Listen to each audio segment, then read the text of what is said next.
రోజు ఈవినింగ్ తిరుచానూరులో ఉన్న శిల్పారామంకి పోతూ ఉంటే తిరుచానూరు బ్రిడ్జ్ దగ్గర మాకు చికెన్ పకోడా షాప్ అయితే కనిపించింది. ఇంకా అక్కడికి వెళ్ళి chicken pakora, chicken lollipops, chicken leg piece అయితే ఆర్డర్ చేసాము. ఇంక ఇక్కడ ప్రైజెస్ కూడా చాలా తక్కువే. తిరుచానూరులో ఈ ప్రైజెస్కి ఇంకెవరు ఇవ్వరు. ఇక్కడ ప్రైజెస్తో పాటు క్వాలిటీ కూడా పర్వాలేదు తిరుచానూరులో ఉండే దాంతో. టేస్ట్ విషయానికి వస్తే కాస్ట్ తగ్గింది కదా అని టేస్ట్లో కాంప్రమైజ్ ఏం లేదు. టేస్ట్ కూడా చాలా బాగుంది. మీరు కూడా ట్రై చేయొచ్చు. ఇంకా ఇంత తింటున్నాం కదా అని కాస్ట్ ఏమైనా ఎక్కువ అవుతుంది అనుకుంటే జస్ట్ 140 రూపీస్ అయింది మాకు అంతే.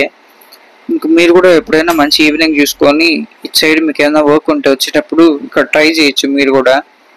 ఇంకా లొకేషన్ విషయానికి వస్తే యోగమల్లర్ మార్చ్ దగ్గర అతుక్కొనే ఉంటుంది ఇది.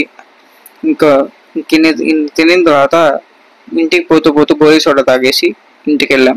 ఇలాంటి మరిన్ని వీడియోస్ కోసం నా యూట్యూబ్ ఛానల్ని సబ్స్క్రైబ్ చేసుకోండి.